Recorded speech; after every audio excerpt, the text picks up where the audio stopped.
mēs varētu sākt ar to pieredzi, kas katram no katru jūsu skatu punkta ir līdz šim vienas pieturas aģentūras lomas izvērtējumā, kas strādā, kas nestrādā. Un tad otrajā jau darba grupas vai sesijas daļā mēs varētu raugoties uz nākotni, kas varētu būt tie ieteikumi, kuri ideālā variantā varētu strādāt Latvijā un kas varētu katrā reģionā strādāt vai nestrādāt. Bet es sākšu ar Rīgu, aiziet. Jā, paldies. Tātad Arnis Lelītis, Rīgas enerģētikas aģentūra, un tas mans virziens ir tieši informācijas centrs, vienas pieturas aģentūra, daudz dzīvokļu ēku energoefektivitātes sektors. Es gribu pateikt lielu paldies Tacei, ļoti teicama prezentācija, lieliski secinājumi. Jā, tas viss ir tieši tas, un man ir prieks, ka Vidzeme dara to, kas tiešām ir jādara. Protams, vienmēr gribētos, lai tas būtu daudz plašāk un masveidīgāk, ja? Bet katrā ziņā šis ir pareizais virziens, un arī tie secinājumi, kas tika veikti, tie arī ir absolūti precīzi. Ja? Tātad mums ir jārunā vienkāršākā valodā, pirmām kārtām, un otrkārt iedzīvotājiem ir jāzina un jāuzticās tai organizācijai, uz kuru viņš aiziet, risinot to vai citu jautājumu. Un tieši vienas pieturas nozīme, ja, ko mēs arī ļoti plaši Rīgā izmantojam, ja, un līdz ar to ir šis rezultāts, kad pēc vairākiem gadiem, kad ļoti lēni Rīgas ēkas pieteicās atbalstam, ja, tad šobrīd mēs redzam šo izrāvienu, ja, un patiesībā es varu tikai pievienoties arī kolēģei, kad man arī ikdienā zvana ēkas, kuras kaut kādu iemeslu dēļ beiguši īsi aiz pieteikšanās tās dienas, ja, un rezultātā ir palikušais strīpas, ir padarījuši lielisku darbiņu, bet viņi pat nav tajā gaidītāju sarakstā, kas ir bēdīgi. Ja.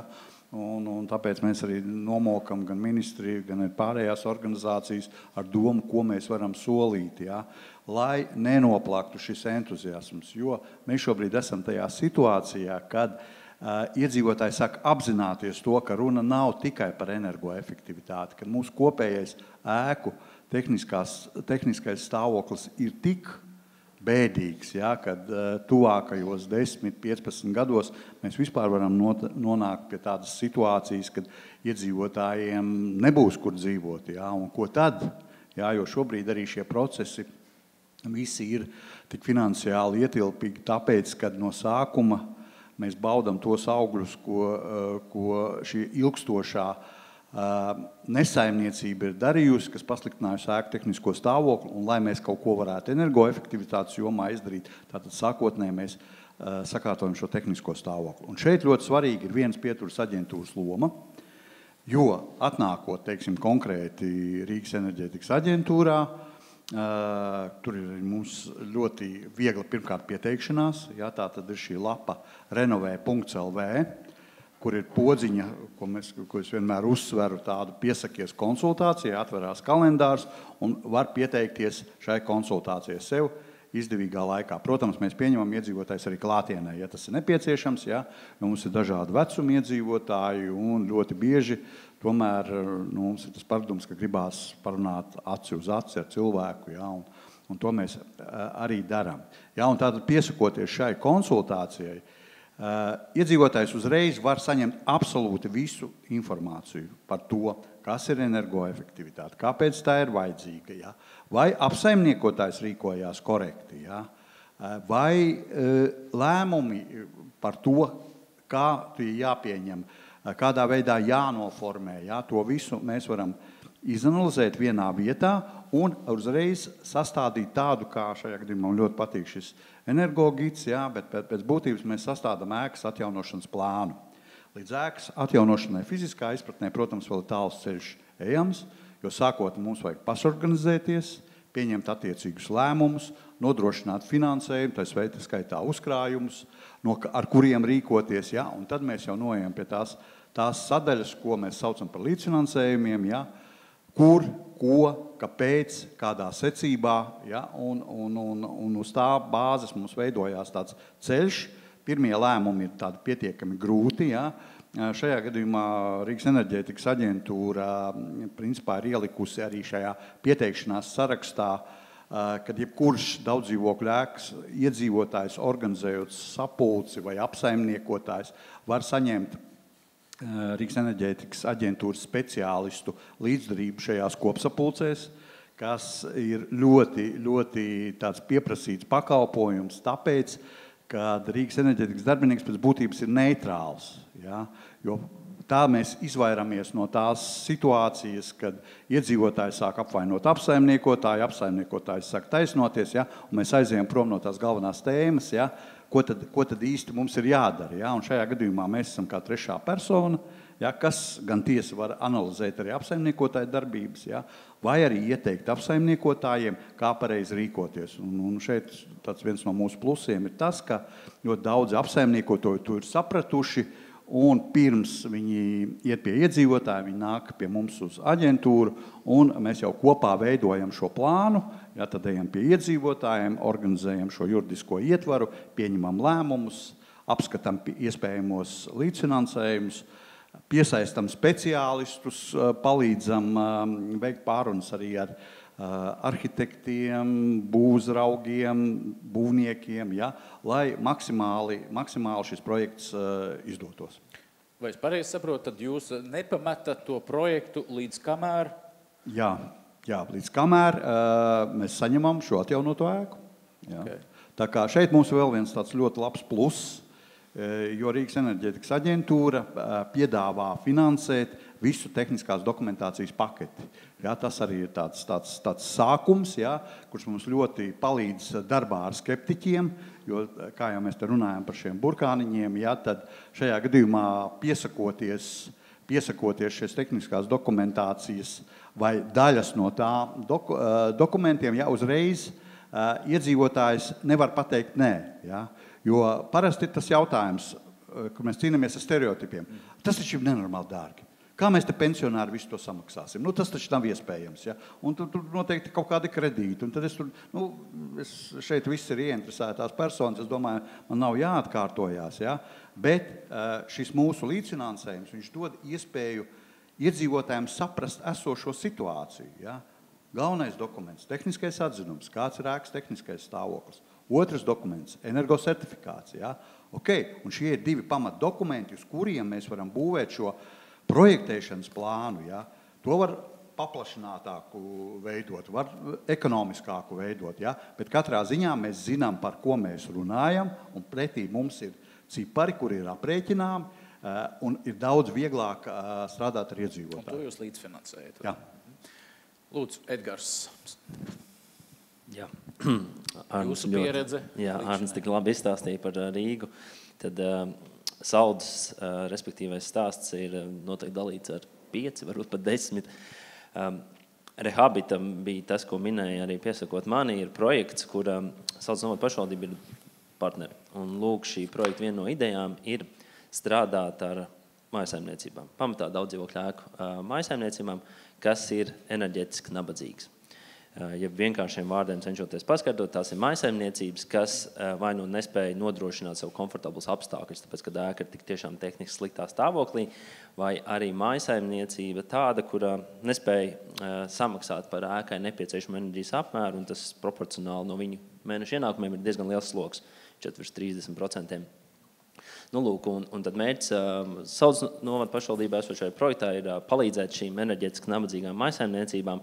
Pēc būtības kaut kas ļoti sasaistīts, ko Selīna prezentācijā minēja, šis sociālais klimata fonds, kurš arī ir mērķēts uz šo mazaizsargāto mājasaimniecību aizsargāšanu, varbūt pat tā varētu teikt. Nu, lūk, un tad Saldu arī kolēģi Andra šeit ir pievienosies, kur mēs kopā strādājam.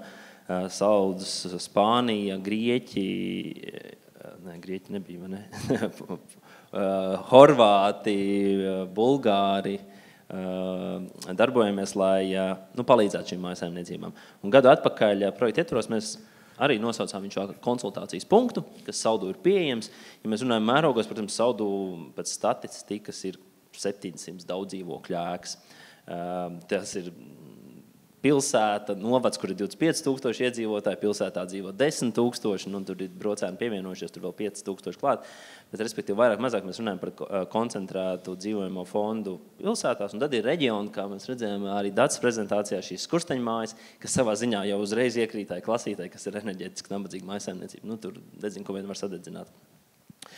Un tad, jā, mums ir šis konsultācijas punkts, kas ir lokācija atrodas Saldū, bet arī, tad, ko mēs darām, mēs mēģinām vispār par to stāstīt un informēt. Mērķēti uzrunājām šīs mājsaimniecības, kas iekrīt, vai pat principā pēc datu analīzes parādās, kas ir sociālais mājokļu pabalsts tiek saņemts. Tieši mērķēti ne visiem, bet konkrēti šāda mērķa auditoriju. Un tad arī kaut kādā mērā organizējam tikšanās ar iedzīvotājiem, tad vēl vienkāršāk. Turpat bieži vien ir tāda situācija tāda, kad turpat nerunāja par kompleksu ēkas atjaunošanu, bet vispār par ēkas tādu minimālu uzturēšanu, un tad, lai visos dzīvokļu telpās būtu siltums, lai mēs varbūt domātu par vienotu apkurs sistēmu, nevis skursteņiem, un risinātu tādas pat elementāras lietas izvēlētas izlases kārtā. Un tad tas mūsu mērķis ir arī tiešām sniegt šo atbalstu cilvēkiem, skaidrot, kāpēc tas ir, skaidrot, ko viņš no tā iegūs. Un bieži vien arī šādi mazie selektīvie pasākumi arī atspoguļojas kā tādi ekonomiski pamatot, jo viņi dod tieši ieguvumu, un mēs runājam par pilnīgi visu ēkas kompleksu atjaunošanu. Vienlaikus projektā mēs plānojam 100 dzīvokļiem, tad tās ir 2-3 daudz dzīvokļu ēkas, tiešām uzlabot šos tehnisko stāvokli.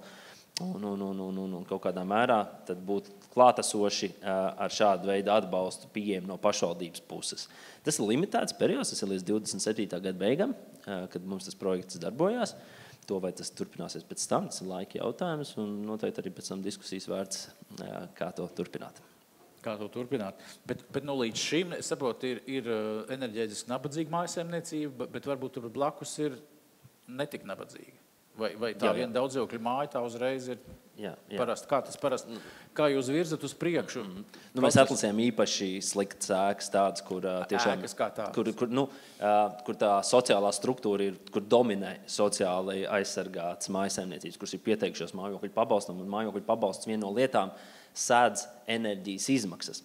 Un tad bieži vien tas ir sekts no pašvaldības budžeta. Un tad ir jautājums, vai pašvaldība maksā par šo enerģiju neiztērēto, vai tomēr pašvaldība līdzdarbojās bieži vien šajā projektā un samazina ēkas enerģijas patēriņu un samazina sociālā pabalsta apmēra izdevums, bet ir ieguldīts ēkā. Un tur ir tas, kurā katliņā liekam to naudu. Vērsīšu uzmanību, ka šajā gadījumā tās mūsu atlasītās ēkas, tur bija ļoti liela daļa, kur arī ir pašvaldības dzīvokļi, kur līdz ar to pašvaldība izmitina šo iedzīvotāju, kuram vajag to pabalstu. Tā kā, tas ir tāds skrējiens, kurā kādā mirklī ir jāiejaucās, lai viņš neturpinātos tas dzīšanās pēc neiespējamā. Gan ar iedzīvotājiem, gan ar pašvaldību, lai kaut ko paveikt. Jā, kas varbūt tās bišķi atšķirās no ārējiem gadījumiem, jo tur mēs runājam vajag vien tikai par privāto sektoru, tad daudz dzīvokļu, kur tikai privatizēt visi dzīvokļi un dzīvokļu īpašnieki lemj par to. Ko mēs, protams, nianse, ko pieminēt, trešā puse, kas vienmēr mums arī šajā gadījumā ienāk, tur ir ēkas apsaimniekotājs. Un vitāli svarīgi, lai viņš būtu arī līdzās tam visam un strādātu tas un atbalstoši būtu, jo arī tādā raksturojumā, kā Saldum līdz šim ir izdevies ar ēku atjaunošanu, tad pirmos atbalsta programmas, kas nāca, tad Sauls bija arī viena no tādām labām pilsētām, kurai tiešām tas skaits ēku proporcionāli bija samērā liels, kurš veicina atjaunot un turpina, un tas principā ir nopelns apsaimniekotājiem, kas to veicināja un kas izdarīja. Paldies. Jāni, vārds Gulbenes pārstāvja. Jā, Gulbene. Mums nav vienas pieturas aģentūras. Es teiktu tā, to lomu uzņēmusies nedaudz pati pašvaldība. Pašvaldība attīstības nodaļa, piesaistot gan dažādus fondu projektus, starptautisku fondu projektus, kuri devuši iespēju arī piesaistīt un uzlabot māju sistēmu, daudzjāku māju sistēmas, gan centrāla apkuras sistēmas lauku teritorijā. Gulbene nav tikai pilsēta. Pilsētā ir viens stāsts, bet ir šīs te, kolēģis minēja, un arī prezentācijas izskanējoties laukos, ir tās mājas tiešām ar skursteņiem no dzīvokļiem, un tie stāsti ir dažni dažādi. ir jāpriecājas, ka kādā vietā vēl ir saglabājusies centrāla apkure un tā jāmēģina uzturēt. Tie projekti ir devuši iespēju uzstādīt gan skaitītājus, jau, teiksim, gadus 5-7 atpakaļ norēķins pat mājās bija tā, ka neatkarīgi vai tavu māja ir siltināta vai nesiltināta, maksā kvadrātmetrā vienādi. Un vienā centrālās apkures tīklā ir pašvaldības objekts un ir un daudzdzīvokļu māja. Un nosiltinot pašvaldības objektu, sanāk, kad ieguvēja arī daudzdzīvokļu māja, jo kopējais patēriņš samazinās, tad dalītājs ir joprojām kopējā kvadratūra. Un mājas motivācija nebija nekāda to darīt, jo maksa ir konstanta. Tad pa gadiem tas Gulbenē mainījies, viss notiek pēc skaitītāju norēķiniem, pēc datiem. Un dati ir tas, ko mēs, kā Gulbenē, mēģinām publicēt, mācīt ar datiem, rādīt datus sabiedrību, veidot tādus kā jau, teiksim, māju, nepareizi saukt būtu reitingu, bet salīdzināt mājas savā starpā. Un vairāk par daudzdzīvokļu mājām tiek runāts, tad pašvaldība gājām mēs vēl vienu soli. Ja tikai viens ir iet pie sabiedrības gājuši, esam zaļajā tirdziņā stāstīt, lai tuvāk paši sabiedrībai vai iet māju kvartālos un stāstīt šo informāciju, kā Rīga ar savu resursu arī to dara. Tad nonācām līdz tam, kad kā pašvaldības secinājumi mums arī pašvaldībā 100% daudzdzīvokļu mājas, kur dzīvokļi 100% pieder pašvaldībai, un lēmām rādīt piemēru. Tad piemēru pašvaldība pieņēma lēmumu, 2 daudzdzīvokļu mājas virzīja šo programmu, lai parādītu šos datus jau dzīvē, un kā to var izdarīt. Un viennozīmīgi arī pašvaldības darbinieki, kas iesaistīti izgājušam procesam cauri līdz nielai un saprata, kā tas īstenojas, un tādā veidā arī konsultēt vai stāstīt mājām uzreiz parādījās daudz vieglāk, jo tu esi iekšā un ar reālu piemēru. Un tāds viens svilts piemērs mums, ar ko mēs arī stāstam, tur ir 2 pilnīgi vienādas mājas blakus.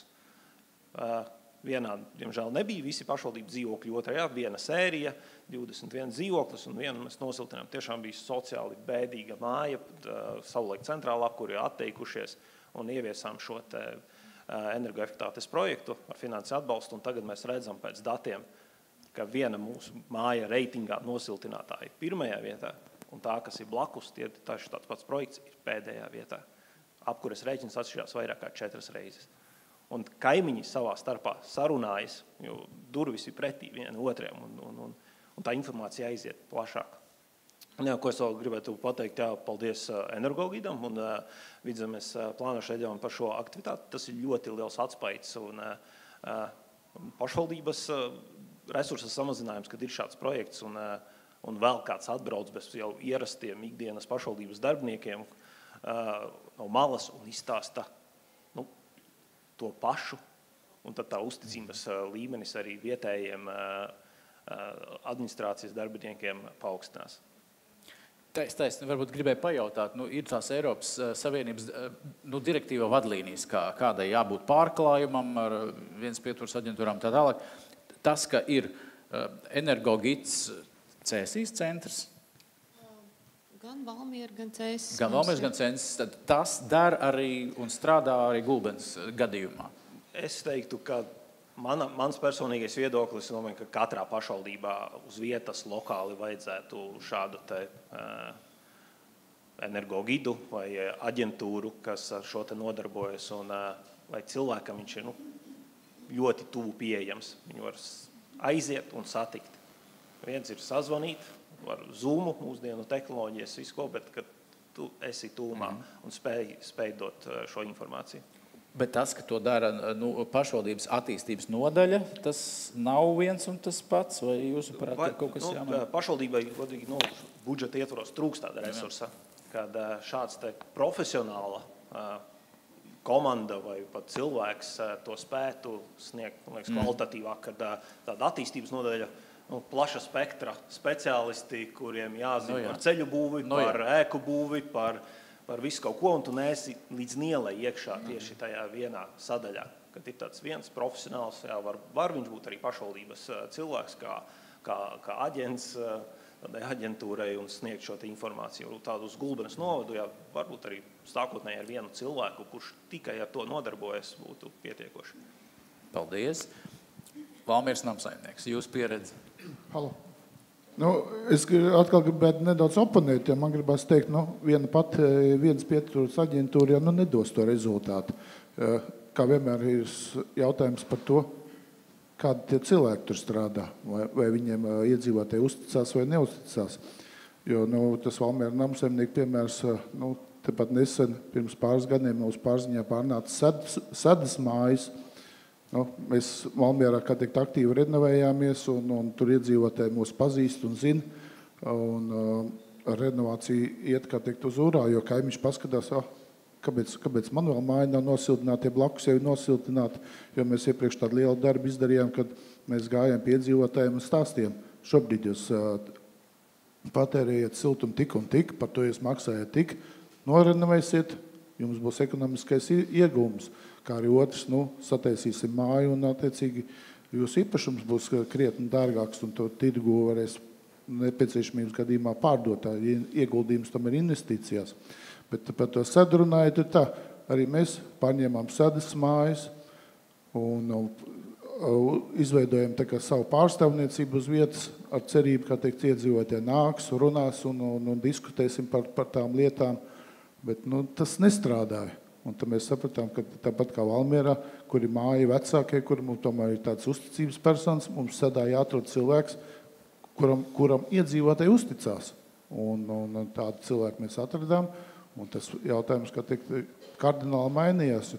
Iedzīvotāji, kā teikt, uzticējās šim cilvēkam, gāja pie viņa un ar savām lietām. Un tā pamazām mēs šo uzticību arī ieguvām sedā. Un, ja kādreiz sedā bija mājas viss ar mīnusiem, tad šobrīd gribās teikt, neviena vairs tāda nav. Visās mājās ir kaut kāda uzkrājuma. Mēs kaut ko uzkrājam, kaut ko maz darbiņu izdarām. Iedzīvotāji jūt, ka tiek arī viņa māja labāk kaut kas darīts, un tur tā uzticība veidojās. Un šobrīd jau, kā teikt, arī sadā, mēs jau vienu māju uz renovācijas procesā ejam. Paturpinot, kā jūs atradāt kādu cilvēku, ko jūs paņēmāt viņu darbā, viņam ir tieši tā. Procenti par pierunāto jauno? Kā tas strādā? Jāsaka tā, vietējais aktīvis, kas strādā skolā, sporta skolotājs bija, gājām, runājām ar pašvaldības palīdzību, kā teikt, pierunājām cilvēku, ka tu uzņemties bišķis papildu saistību, pieņemām darbā un kā teikt, cepuru nost. Viss tas pasākums mums aizgāja. Tā kā gribās teikt, galvenais ir atrast to kontaktu ar to cilvēku. Un tad sēdas gadījumā tā vienas pieturas aģentūra, kad jau tālāk viņi iet un interesējās, tad viņi iet tālāk uz namsaimnieku, vai tas pats sporta skolotājs ir spējīgs izskaidrot? Ir spējīgs elementāras lietas izskaidrot, plus, protams, gatavojot mājas sapulces, mēs stāstam, rādām tos piemērus, kā līdz šim, piemēram, Valmierā līdzīgi māja patērīs, kādi varētu būt potenciāli iegūmi.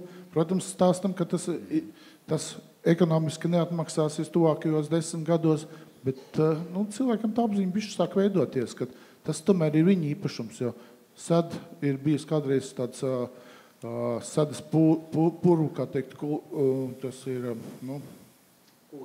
kūdras ražošana, kur tas kontingents cilvēku, jāsaka tā, nav latviešu tautības. Tad tur jau arī tā valoda barjera sākumā bija. Bet viss ir iespējams, ja varētu atrast pareizos. Ar melnu darbu un labu piemēru visu var panākt. Labi. Vai šobrīd ir kādi komentāri jautājumi par to, ko jūs dzirdējāt no kolēģiem? Ja nē, mēs varam iet vēl tālāk. Es pieminēju tās Eiropas Savienības vadlīnijas, un tur ir, ja mēs runājam par to pārklājumu un to būšanu, tad cik jūsuprāt, kādam jābūt pārklājumam šīs vienas pieturas aģentūram vai tam modelim? Jūs minējāt Valmiera, Cēsis, Gulbens saka, mēs arī labprāt tādu redzētu pie sevis, lai gan tās vadlīnijas, mums ir 80,000, labi tās Eiropas Savienības mērogs. Mums nedara tāds 80,000, vismaz viens. Kādam būtu jābūt, ja mēs tā skatāmies Latvijas mērogā, tam pārklājumam ar cilvēkiem, kuri reāli var palīdzēt no sākuma, kā mēs dzirdējām Rīgas gadījumā, līdz pat tām brīdim, kad tā māja ir gatava renovēta. Šiem viens vieturas aģentūras pārklājumam, ja tādu ideāli izveidot, tam jābūt katrā pašvaldībā? Vai pietiek ar reģionu? Vai pietiek ar lielpilsētām? Man liekas, tādi, kā jau minēju, pārstāvīgi mobili, protams, var būt arī tāds izbraukāja un atsaucās un sazvanāmi bija. Es redzētu, ka šāda te kārtīgā aģentūra būtu vismaz katrā reģionā, ar savu pārstāvniecību. Es redzētu, ka tāda Austrum Latvijas aģentūra arī varētu būt, kur satiekas visas zināšanas, un varbūt ne tikai kā platforma, bet arī kā vieta, kur var pataustīt rezultātu, nevis tikai virtuāli vai uz datiem, bet iet projektu, pataustīt, kā izskatās, varbūt salīdzināt ne īsti kā izstāžu nams, kad ir izstāde māja 2025, kur atnāc un tad visu kaut ko var apskatīt, bet ar šādiem te paraugiem patstāvīgi stāvot, un ja tu gribi māju būvēt vai siltināt, tu atnāc un arī apskatīties patstāvīgi. Bet ja tas Austrum Latvijas reģiona pārstāvs sēdēs citā vietā, ne Gulbenē, tas strādās? Vai gulbēnietis meklēs to savu vietējo cilvēku? Kaut kur noteikti strādās, bet kādās vietās arī grib to, kā minēja, uzticības personu. Gribu pieminēt, ka mēs šobrīd arī Vidzemē, manuprāt, ļoti labu projektu esam iesākuši, kas ir vieda ēku vadība, kur arī esam spējuši Vidzemes pašvaldības savstarpēji vienoties un rādīt labu piemēru, kā vadīt siltumu mezglus, lai ēkā ietaupītu atkal enerģiju jau nākamo soli, nevis tikai dienas nakts režīmus un sestdienas svētdienas režīmus samazinātu temperatūru, bet jau pa telpu grupām. Un šādi mēs Vidzemē vismaz spējam vienoties. Paldies. Es arī gribēju izteikties. Mans viedoklis ir tāds, ka tam vajadzētu minimālais būt katrā novadā. Un tad jau atkarībā no šī novada lieluma tiktu organizēts darbs tāds, kad ir pamatdarbs kādā noteiktā vietā vienā, bet ir noteikts laiks vienalga, vai tas ir vienreiz mēnesī vai divreiz mēnesī, bet tā ir tāda sistēma, kad arī izbrauc ārā. Kad, manuprāt, tas strādātu vislabāk, un ja mēs sākām diskusiju ar to, kas strādā, kas nestrādā, protams, strādā šie te labumi. Bet labums ir arī tas, kad ir, piemēram, juridiska konsultācija, kas daudziem arī ir vajadzīga. Jā, pie liela un spēcīga namu pārvaldnieka, viņš daudz ko var saņemt arī pie pārvaldnieka. Kā, piemēram, namsaimnieks ir ļoti labs piemērs tam, bet arī aiziet pie cita, tas ir tāpat kā mums, kad notiek liela ķibela veselība. Lai mēs kā tam vienam daktaram uzticamies, bet mēs tik un tā aizējam pie vēl viena. Un ja divi pasaka, ka tieši šāda metode darbosies labāk, tad tam cilvēkam ir, tur vairs nav variantu, ir tieši tā jādara. Tas nozīmē to, ka es esmu par to, lai apsaimniekotājs, pārvaldnieks strādā kopā ar šo te viens pieturas aģentūru, un nav svarīgi, vai tā ir pašvaldības izveidota kāda institūcija, vai arī tas ir projekts, bet lai katrā novadā tāds ir. Paldies. Rīgas gadījums ir viena aģentūra, vai ne? Sāksim ar to, kad, teiksim, organizācijas, kas nodarbojās ar šo ēku apjaunošanu, protams, ir vairākas. Jā. Sāksim kaut vai ar to, ka Rīgas pilsētā lielākais apsaimniekotais Rīgas nama pārvaldnieks, jā, un būtībā visi instrumenti, visas iespējas, visa informācija jau šim komersantam ir, kas pie tam vēl ir pašvaldības uzņēmums. Jā. Līdz ar to sākotnēji droši vien, ka būtu apsaimniekotājiem, īpaši lielajiem apsaimniekotājiem, jāizņemā šī iniciatīva, jāizveido šīs darba grupas savu uzņēmumu iekšienē, kas ar to nodarbotos. Ja? Bet, diemžēl, tā pieredze pieredze ir tāda, ka tas tā nenotiek. Ja? Un tāpēc ir nepieciešams arī šīs ārējās organizācijas, kā šajā gadījumā Rīgas enerģētikas aģentūra, ja? Kur mēs tai pašā laikā varam būt vidutāji arī starp šiem apsaimniekotājiem, starp iedzīvotājiem un apsaimniekotājiem. Jo ļoti bieži mums ir situācija, ja, kad apsaimniekotājs mums nav teicis, apsaimniekotājs nav piedāvājis, jo mūsu saruna parasti sākās ar to, kas ir jūsu apsaimniekotājs, kāda ir bijusi sadarbība, vai ir kaut kas piedāvāts, vai jūs esat kā aktīvisti gājuši un izrādījuši kādu iniciatīvu. Ja? Nu, un, diemžēl, tā aina ir diezgan bēdīga, es tagad negribētu tai pieskarties, ja? Bet patiesībā tas, ka viņi ir atraduši Rīgas enerģētikas aģentūru, ja, tas ir liels solis uz priekšu, jo mēs uzreiz varam neatkarīgi ietekmēt arī šos apsaimniekotājus, ja, un šis process izkustās no vietas. Un izkustās. Jā, un ļoti bieži ir tā, kad atnāk ēka tādā lielā histērijā, jā, nekas nekā nav, viss ir slikti, jā, bet pietiek ar kopēju sanāksmi, kurā mēs iesaistam gan apsaimniekotāju, gan mājas aktīvu, jā, un ka tas process aiziet, jā, un patiesībā Rīgas enerģētikas aģentūras darbs ir tā kā beidzies, jo visi aizgājis savu ceļu, jā, mums tādas ēkas ir ļoti daudz, kuras sākuši ir pie mums Rīgas enerģētikas aģentūrā, bet kur projektu jau pabeidz apsaimniekotājs. Tā kā šajā gadījumā... Tad jūs uzaicināt tikai kā goda viesus uz to lentītes pārgriešanu, ja beigās? Nē, ja tā būtu, es būtu ļoti priecīgs. Diemžēl mēs esam spiesti iesaistīties visu laiku, jā, jo arī tajā procesā varbūt tas atbalsts nav tāds, jā, un tomēr mēs runājam arī ar trešajām personām, ar pakalpojumu sniedzējiem, jā. Tā kā mēs jau stāstīju par to, ka ir pieejams šis līdzfinansējums, mēs analizējam gan šos energosertifikātus, gan tehniskos projektus, jā, nu, vairāk tādā kā rekomendējošā izteiksmē, jā, lai tiešām tas projekts būtu tāds, ar ko būtu apmierināti iedzīvotāji, jā, un būtu šie maksimālie ieguvumi. Paldies, ir vēl? Jā, es gribu papildināt, jo reklāmas pauze, saldumu ir jāatrod 3 sekotāju pašvaldības. Nu, tā kā noteikti tajā praksē, pieredzē varam dalīties. Bet būsim arī gan objektīvi. Un, man liekas, jūs precīzi noraksturojat to situāciju. Mūsu ekonomiskā situācija šajos reģionos neļauj tīri no publiskā pārvaldes viedokļa uzlikt vēl viens slogu. Nu, tagad algosim katrā pašvaldībā vēl vienu speciālistu un cerēsim, ka tas speciālists tur klātesošs būs un tad līdz ar to viņš varēs izbraukāt. Lai gan cik svarīgi ir tas, kad ir tas tiešais kontakts un ka tas cilvēks ir tiešām pieejams uz sapulcēm, uz klātienu, tas ir arī tev vadlīnija viena no pamata principiem, nu, kad ir jābūt šī pieejamībai.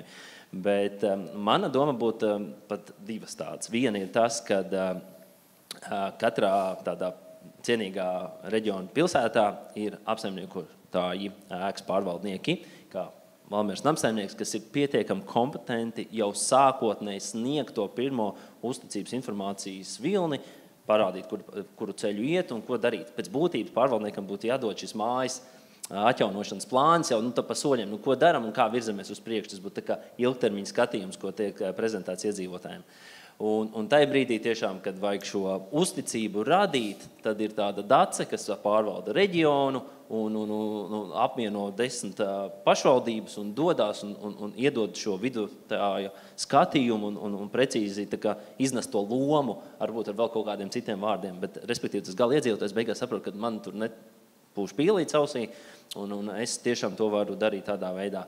Līdz ar to tas ir tas, man liekas, uz ko tad būtu jātiecās, jo skaidrs, ka nebūs katrā pašvaldībā attīstības nodaļā speciālisti, kas varēs to tā racionāli, veiksmīgi izdarīt. Tā ir vēl kas papildināms? Turbūt var vēl papildināt, jā, pievienoties kolēģiem.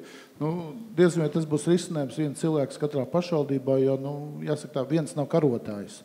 Vajag jau tomēr, lai būtu vairāk tā viens otru var atbalstīt un kādreiz arī aizstāt.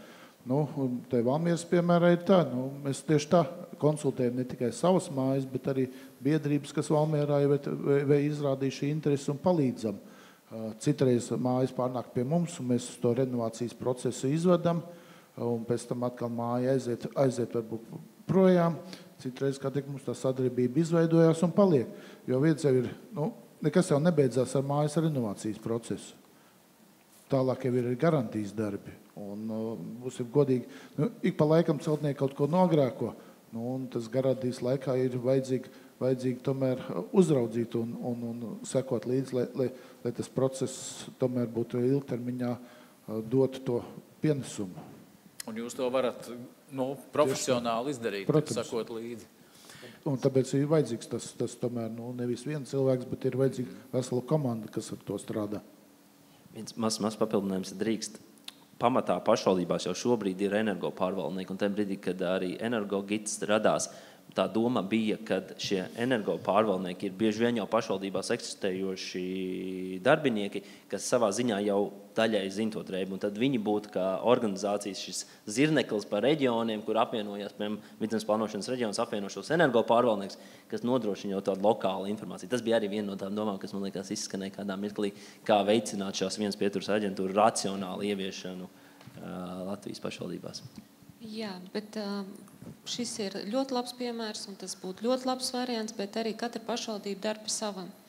Jo ir pašvaldības, kurās energo pārvaldnieks ir kā darbinieks, bet, diemžēl, ir pašvaldības, kurā tas ir ārpakalpojums.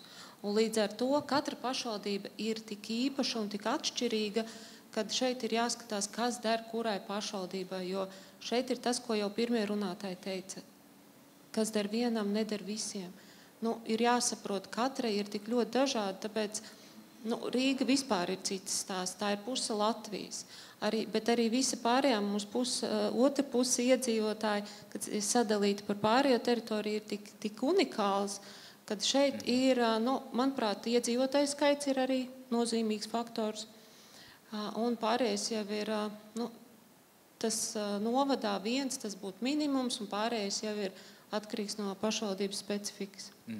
Vēl ir izskanējusi Ibikas piepilsnams? Es varbūt tās vēl tā īsi kopsavilkumu tādu, kas man visvairāk patika. Protams, ka formām ir un tās būs dažādas. Kādam vajag pārvaldnieku, kādam nevajag, kādam vajag lielāku aģentūru, kādam ne. Bet pats galvenais ir labi darba darītāji, uzticami, un tajā brīdī, kad ir šī uzticamība, tad arī tie procesi ir daudz vieglāki.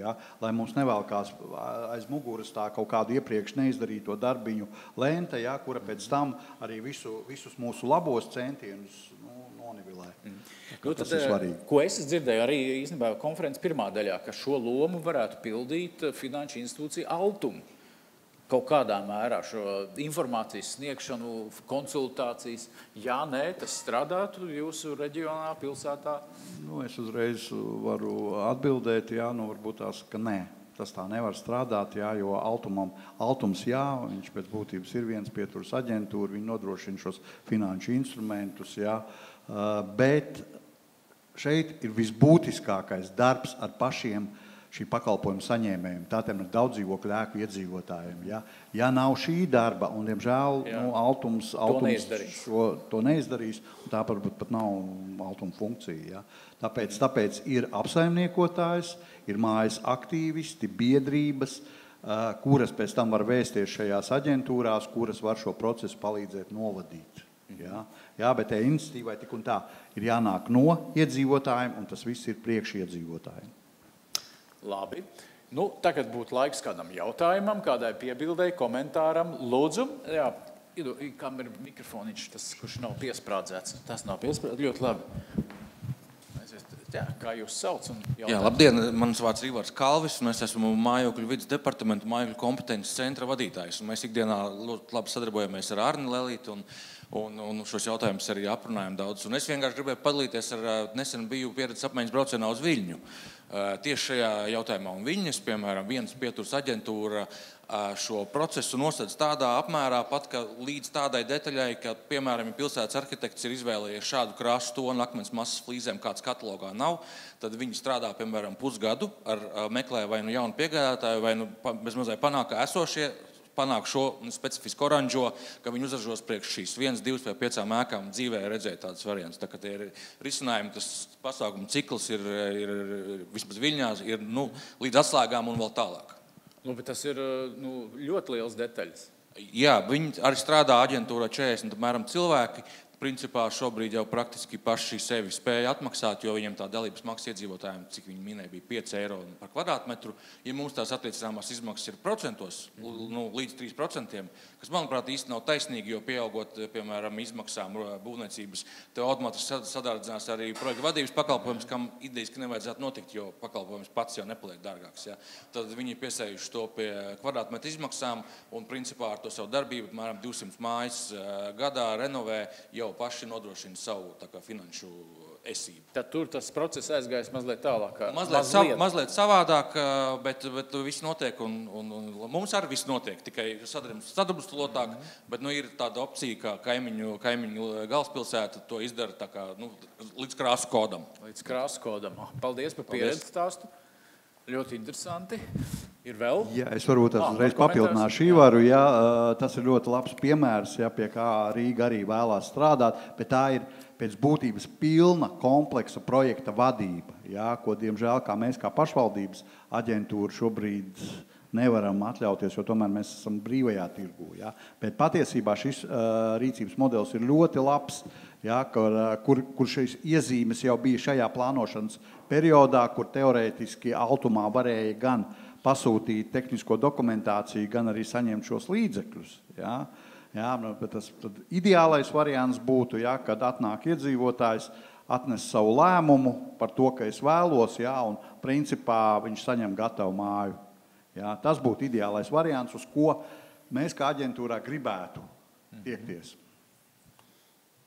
Bet tas nav šobrīd reāli. Šobrīd diemžēl, tas tā nav. Jā. Biks piebilstams. Es tikai papildinot, ka tas, kas tiek raksturots, ir šīs viens pieturas aģentūras šie līmeņi, iesaistes līmeņi. Viens ir sākt tikai ar konsultācijām, otrs jau sniedz kaut kādu līdzfinansējumu, trešo sniedz līdzfinansējumu un uzņemies atbildību, jau slēdz līgums, ņem kā projektu vadību, un ceturtais tu paņem pilnībā no pirmās sapulces līdz pēdējai nofinansē un vēl iedot garantiju uz 20 gadiem. Tā kā tie līmeņi iesaistes tās viens pieturas aģentūrai var būt dažādi atkarība, kā viņi vienkārši tiek veidot fundamentāli no sākuma, vai arī apauga ar funkcijām. Kā jums šķiet, kas būtu tāds ideāls modelis, Saldum, piemēram, ideālā variantā? Es domāju, ka Salduma ideālā gadījumā pietiktu ar to, ka ir atbalsts gan zināšana, no zināšanas skatu punkta arī, kam sako iespējams līdzi eiro līdzfinansējuma tehniskai dokumentācijai, varbūt tādā pavisam ideālā pasaulē, varbūt pat projektu novadīšana, kas ir, zinu, arī Viļņas gadījumā viņi novados projekts, un tad nav tas ārpakalpojums jāmeklē no ārpus. Bet tas arī tāda diskusijas jautājums, jo tajā brīdī visticamāk, ka publiskais sektors iestājās atkal privātajā sektorā, kur privātais sektors iespējams jau to funkciju veiksmīgi veids. Tā. Tas tieši tā. Kas ir Valmieras šai kontekstā, kā Valmieras strādā? Jūs pa krāsas kodiem kaut ko strīdaties, lemjat, vai tas nav? Krāsas kodus pārsvarā ir strādā. Iedzīvotāji izvēlās. Man tas komentārs tāds, ja ir spēcīgs pārvaldnieks, tad arī tās lietas aiziet un zinoši. Protams, ir arī, kur ir individuālie biedrības, kur varbūt nav tā. Tiem vairāk vajag šo atbalstu tīri no Vidzemes energogida vai no kādas citas institūcijas, kas palīdz viņiem šai procesā iziet to birokrātijas ceļu, lai tiktu līdz mājas renovācijai un to arī pabeigtu veiksmīgi. Jo mēs kā pašvaldības kapitāla sabiedrība nevaram tomēr tajā privātajā biznesā iesaistīties. Kas ir jūsu, varbūt, kā es dzirdēju, Dats saka arī, tātad neatkarīgi no malas, jūs esat spēcīgs namsaimnieks. Cerat? Tā droši vien arī ir. Izstāstiet kādu, varbūt tādu veiksmīgāko piemēru par šā Valmierā, kur jums pašam gandarījums, ka ir labi sanācis iedzīvotāji. Sadarbības starp jums, iedzīvotājiem, privātie, kas to veic un rezultāts un tālāk. Nav tāds viens piemērs. Esam norenovējuši vairāk nekā 50 mājas. Tā kā tie labie piemēri ir gana daudz. Tepat tās arī ir viena mājas pārvaldniece, stacija 41, kur varbūt renovācija nebija tik veiksmīga, jo pēdējā gadā, 5. gads bija garantija gāja uz beigām, pēkšņi izrādījās viena fasāde nonāca nost. Šajā gadījumā ar mūsu palīdzību būvnieks to visu izlaboja. Ja būtu tāds vienkārši mājas biedrība, varbūt tajā brīdī apjuktu, nezinātu, ko darīt, un tā arī tā garantija būtu beigusies, un tā māja palika tāda ar fasādīti. Tā kā, ir jāsaka, jāmācās no kļūdām, bet ir jābūt, kā teikt, pēctecībai. Gribat izstāstīt, ja viss skaidrs? Es jau izstāstīju. Jā? Nu viena īsta. Nē, tas nekas ļoti labi. Sveiki visiem. Mani sauc Irīna Valmieras. Esmu mājas vecāka no februāra. Es nezinu, kur skatīties tur. Tā, kur mums, es domāju, skatīties. Ne, es nebiju gatavojusies. Nekas, ļoti labi. Tas ir tagad... Jā, mums bija tāds piemērs. Es neteiktu, ka tas bija katastrofiskā situācija, bet labi tas, ka es paspēju laikā. Bija palikuši 2 vai 3 mēneši līdz garantijas beigām, un tad es paspēju, es vienkārši gāju pie namsaimnieka, pie man namsaimnieka, un teicu, ka mums ir tāda situācija, un tad mēs paspējām. Man pagarināja garantiju, un jūnijā šogad viss tika izdarīts, un cilvēki to redzēja, pamanīja, no sākuma pusmāja man neticēja. Nesveicināja vairāk. Mēs vienkārši bija atbraukusi no Anglijas pagājušajā gadu. Un visi teica, ko tu te atbrauc, tagad savas tiesības, kaut kādas noteikumus stāstīs. Bet tā pēc tam noticēja. Mājai kaut kas notiek, viss virzās uz priekšu, tāpēc. Jā, bet es neteiktu, ka atkal pievienošos pie visiem. Renovācija, tas ir labi. Tas ir mans uzskats. Varbūt visi to neatbalsta, bet tas ir ieguldījums. Ja es domāju par nākotni, es vienmēr varēšu pārdot dzīvokli dārgāk, pat īres maksa vienmēr būs dārgāk, un ekonomijas ceļā arī tas ir izdevīgāk. Paldies. Jā. Paldies par šo pieredzi stāstu. Ļoti labi. Paldies jums.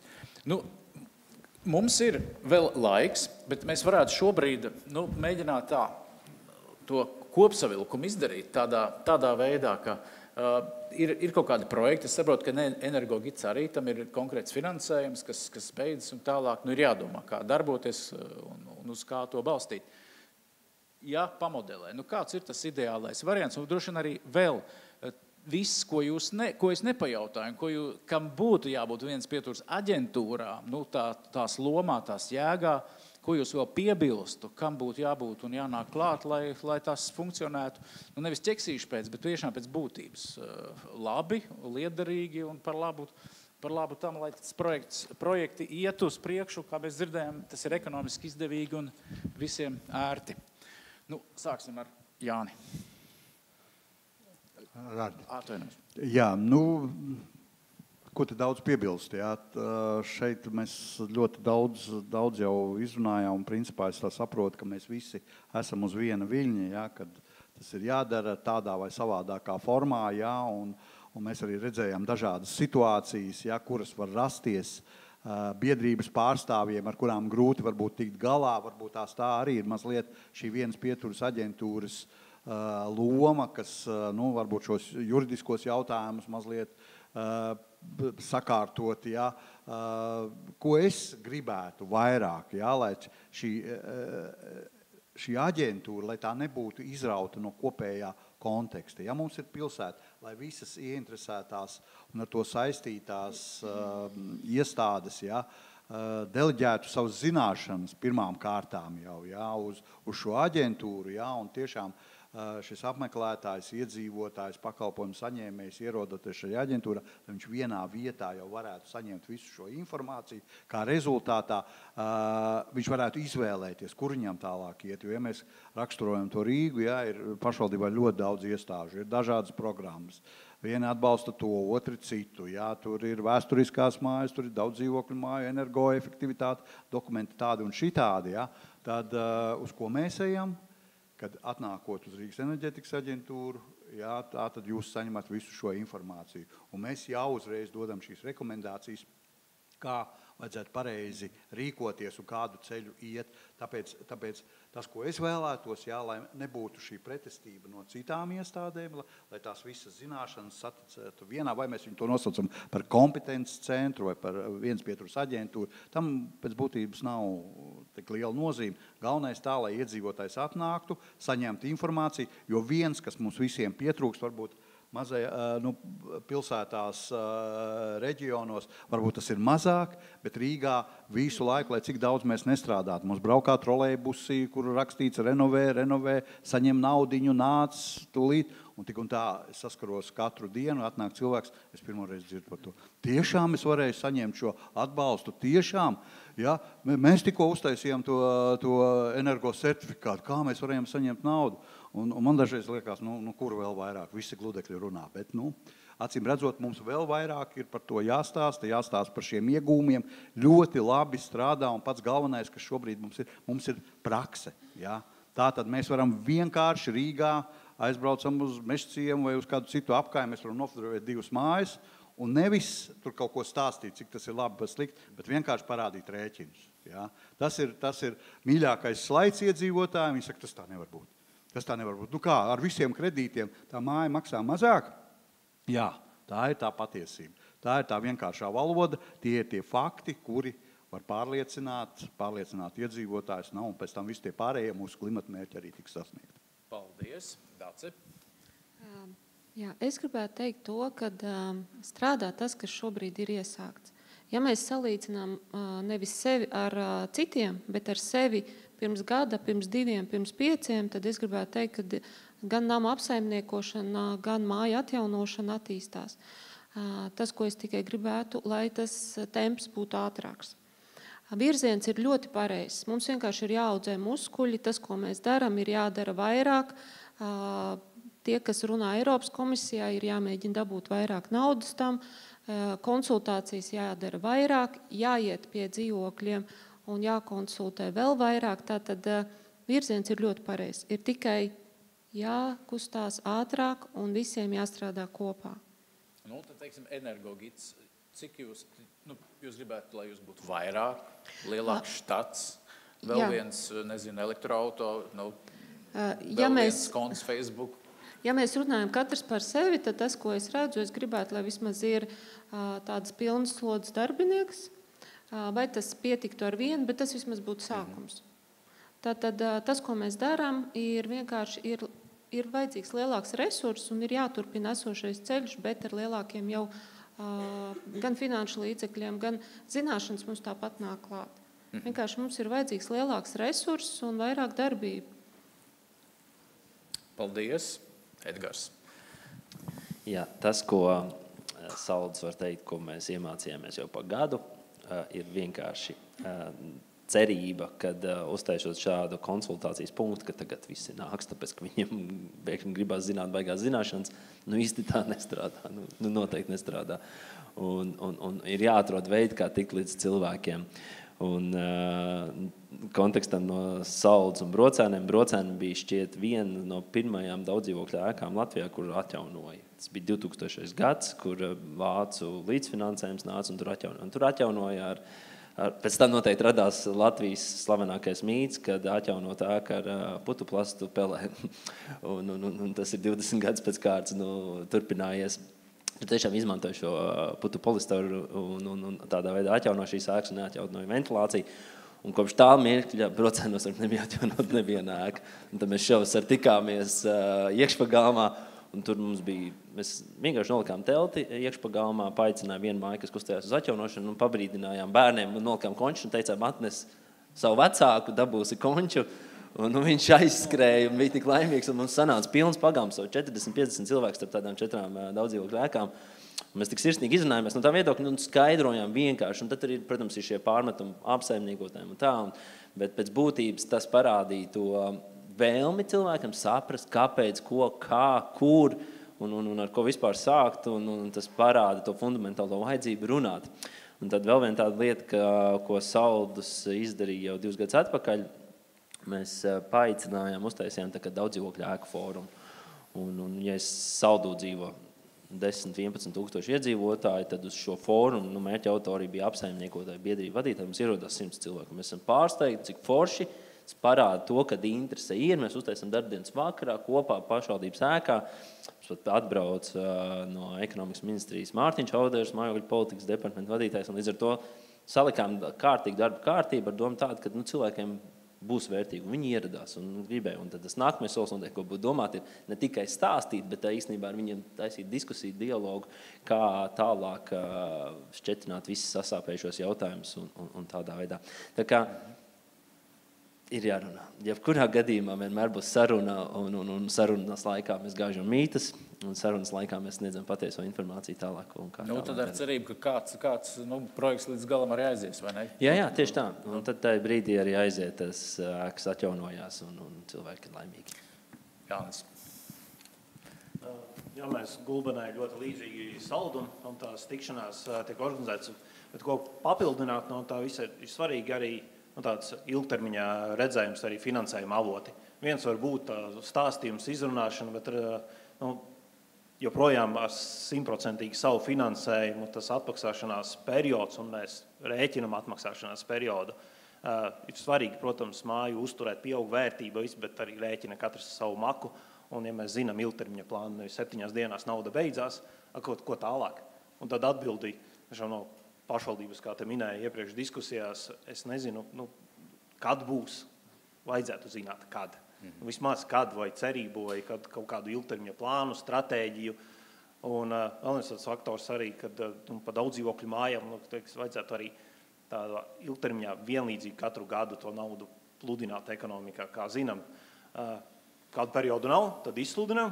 Tagad būs 7 dienās naudu sadalījām, tūlītās visi iepirkumi, visi būvējas reizē, kas ar cenām notiek, pieredze jau ir visiem, kā tas pa posmiem. Vajag tādu ilgtermiņa pārskatāmu, zinām plānu, tas arī tas, vai tā ir aģentūra, vai tas ir energogīts, vai attīstības pārvalde, vajag arī instrumentus, ko strādāt. Tikai ar sarunāšanu, runāšana svarīga, vajadzīga un daudz ko var izdarīt arī pat tikai runāt. Bija tāds liels projekts Energo vienoti, kur mājām izrunājot un regulējot stāvvadus jau var ietaupīt finansējumu, bet tādās fundamentālās lietās vajag ilgtermiņa plānot finansējumu. Paldies. Palmiera. Jā, es tieši izņēmu manas vārdus no mutes ārā, jo tas grūtākais ir tas, ka ja tu nevari cilvēkam pateikt, šobrīd varbūt tu nevari, bet pēc gada tu varēsi un izdarīsim to, jo kaut vai reāls piemērs. Bērzenē tikko kā pabeidzam siltināt vienu māju, nāk no blakus mājām, mēs arī gribam renovēties. Mums jāsaka, piedod, bet šobrīd tam naudas nav. Iesim, darīsim, varbūt būs, bet lai būtu tā pārliecība par to, ka tiešām viņi būs, nav tāda 100%. Un otrs, ka tieši tā, šie kalniņi ar šiem finansējumiem, te nav, te viņi izsmelt, tad iedalīsim atkal. Nedod tādu pārliecību par to, ka tas tiek ilgtermiņā plānots un domāts. Jo, varbūt mazāks tas līdzfinansējums, bet lai viņš ir stabils un katru gadu, un arī attiecīgi būvnieki un projektētāji neuzskrūlēs savas cenas tikai dēļ tā, ka, mums šogad ir plānošanas periods beidzās, mums ir finansējums izbeidzās, mums jāpaspēj to izdarīt. Tāpēc uzliksim lielāku cenu, tāpat jau paņems. Tā ir, kā es sapratu, viena liela problēma visiem. Jā, šī ir absolūti. Jā, mēs mazliet tā kā novirzījāmies no vienas pieturas aģentūras tām funkcijām. Jā, bet te gan es gribu pieminēt, ka Selīna arī savā runā minēja, ka tas ir nacionālās plānošanas jautājums. Jā. Valstī ir jāsaprot šī problēma. Te nav runa tikai par Rīgu, kur ir 10 000 ēku, un tieši mēs arī iepriekšējā plānošanas periodā saskārāmies ar to, ka tajā brīdī, kad šie muskuļi bija uzaudzēti gan projektētājiem, gan būvniekiem, pēkšņi bams beidzās tas plānošanas periods, viss naudas vairs nav. Tagad ļoti līdzīgi, arī tā situācija. Tas, kamēr valsts nesapratīs, ka kaut kas ir jādara ar šo dzīvojumu ēku fondu, un pieņems jau tādus strateģiskus lēmumus, kas balstīts uz vietējo valsts līdzfinansējumu, kaut vai arī, kā es pilnībā atbalstu kungu, kaut vai nelielā apjomā, bet stabili, tikmēr, protams, mēs būsim tur, kur mēs esam. Tā kā, diemžēl. Bet es ceru, ka valstī kaut kas mainīsies, jo pretējā gadījumā mēs varam nonākt līdz sociālai katastrofai. Uz šīs ļoti optimistiskās nots, Arni, Nē, liels paldies visiem. Jūs dzirdējāt lielisks runātājs. Tu cēl roku? Jā. Jautājums, lūdzu. Es vienkārši nevarēju nedomāt par to, ņemot vērā to pozitīvo noslēgumu par laiku. Sakiet, lūdzu, jūs arī kā eksperti, ņemot vērā ēku tehnisko stāvokli un situācijā, kurā mēs atrodamies. Arī pati dzīvoju daudz dzīvokļu ēkā, arī pati esmu interesējusies par šo tēmatu, bet cik mums ir laika, vai varbūt tuvākajā 5 gadē, 10 gadē cilvēki paši nāks un teiks, lūdzu, palīdziet, viss ir slikti. Kā jūs skatāties uz šo, uz laika nogriezni? Paldies. Jebkurš, paldies. Man gribas teikt, pārsvarā, ja tomēr lielākais tā masa ir padomju laikā būvētās ēkas. Viņam tas kalpošanas laiks, kas ir normatīvi paredzēts, 50-70 gadi. Tad pareiķinām paši, kad tas laiks pienāks. Ilgi jau nav jāgaida vairs. Viendaļājumiem ir. Protams, viņus uzreiz nesagrūs, bet neveicot inženieru komunikāciju atjaunošanu, tie remonti katru gadu paliek vairāk un vairāk. Un dārgāki. Es te gribētu piebilst, ja mums kaut kur ir māja, tad mums ir jāsaprot, vai tur apkārt ir kaut kas priekš tiem cilvēkiem, darbs, citas lietas, kāpēc es vēlos dzīvot tieši tur. Un ja mūsu atbildi ir jā, tad mēs esam ieinteresēti attīstīt šo, protams, paplašināt šo teritoriju, lai tur nav 1-2 vientuļas mājas, bet veidot kaut kādas mikroapkārjumus, un tādā veidā mēs varētu arī pacelt šo māju konkrēto stāvokli, varbūt būvēt jaunas mājas, tādā veidā attīstīt teritorijas. Un tad kaut kur ir teritorijas, kuras jūs tādu pamazām apvelkam lenti, dzeltenu riņķī, tā... Tā es negribētu teikt, jo visu nosaka cilvēki. Un šeit jau vairāk kārt izskanēja. Pēc būtības katra dzīvokļa īpašnieka pienākums un tiesības ir uzturēt savu īpašumu. Šeit nav jāgaida kaut kāda līdzfinansējuma. Mēs esam nonākuši tādā situācijā, ka pārāk ilgi mēs par to neesam runājuši, tāpēc tās ēkas ir tādas, kādas ir, bet, diemžēl, tas pats ir viss ir uz īpašnieku pašu pleciem. Un veiksmi viņiem! Veiksmi viņiem, veiksmi visiem mums. Es teikšu lielu paldies visiem runātājiem. Es domāju, aplausu Arnim Lelītim, Dacei Pastvai, Edgaram Augustiņam, Jānis Barinskis un Ilmars Skādols. Paldies jums liels!